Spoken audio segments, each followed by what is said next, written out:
Bienvenue à tous et ravi de vous retrouver.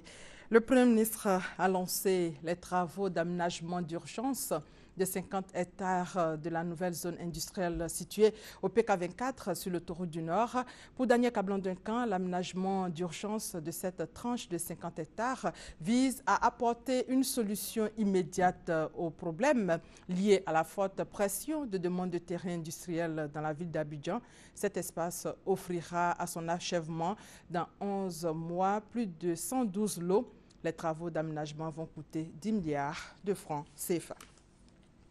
En attendant, déjà, disons que l'axe Abobo-Anyama a été aménagé et bitumé. La voie sera ouverte demain à la circulation pour mettre fin au calvaire des populations. La route est baptisée Mohamed V.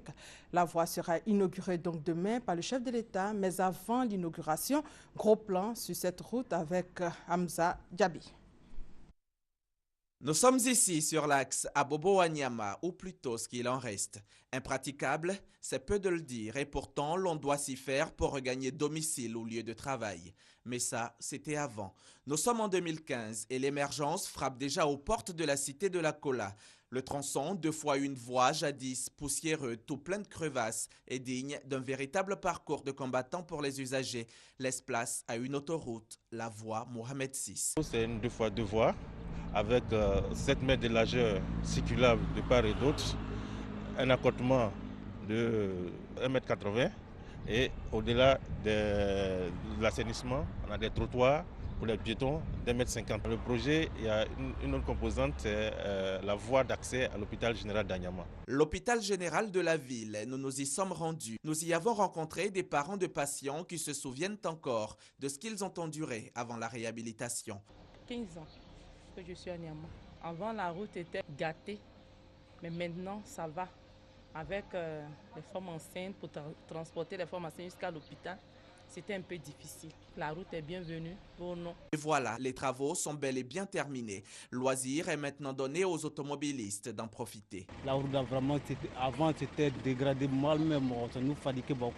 Mais c'est moi d'aujourd'hui, vraiment, ça va très bien même. Avant, tu quittes Anyama, à Bobo Anyama, le minute que tu peux prendre, tu peux faire 1 heure de temps même. Mais aujourd'hui, tu quittes à Bobo souvent dans 10 minutes, mais si la voie est dégagée, dans 10 minutes, même tu es à Anyama. On est très contents, mais on voulait qu'ici, tu peux faire une ville comme il a fait ici. On sera très content. Encore une doléance, le bitume à l'intérieur même de la ville. Certainement que le chef de l'État l'entendra et y donnera une suite favorable. D'ici là, Anyama retrouve peu à peu un nouvel aspect, un visage des plus reluisants. Le coût global du projet est de 9,8 milliards de francs CFA, cofinancé par la BOAD et l'État de Côte d'Ivoire. Une innovation sur cet axe, c'est l'expérimentation de l'énergie solaire. La voie Mohamed VI est donc prête à être livrée. La connexion est définitivement établie entre Anyama et Abidjan. Et cette voie sera donc inaugurée demain par le président de la République. En bref, le président de l'Assemblée nationale, Guillaume Soro, est depuis hier à Dakar, la capitale sénégalaise, pour prendre part à la 7e conférence des présidents d'Assemblée et de section de la région Afrique de l'Assemblée parlementaire francophone. Dans l'actualité également, le salon de l'agriculture et des ressources animales qui se poursuit. Aujourd'hui, la première dame va visiter le Sahara qui fermera ses portes le dimanche. Plus de 50 élèves seront également sur le site.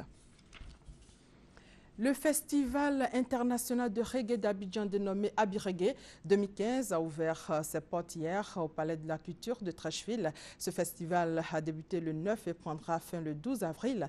Pendant ces 4 jours, des tables rondes, des enseignements, des débats et des concerts d'artistes nationaux et internationaux vont meubler les activités. Le ministre Dosso Moussa, initiateur et organisateur de ce projet, a souligné tout l'intérêt que cette rencontre va apporter au plan politique et culturel et éducatif également.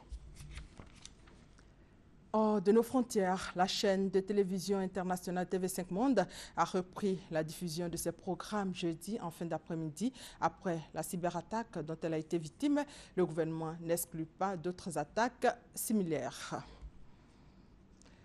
En France, après la sortie de Jean-Marie Le Pen, le Front National est en crise. Sa fille Marine a engagé une procédure disciplinaire contre lui et l'a invité à quitter la politique en raison de ses provocations à répétition. Le fondateur du Front National a estimé ce matin que sa fille Marine était en train de dynamiter sa propre formation en cherchant à l'exclure du parti. Et c'est la fin de ce flash. L'actualité revient à 13h. Merci de votre fidélité.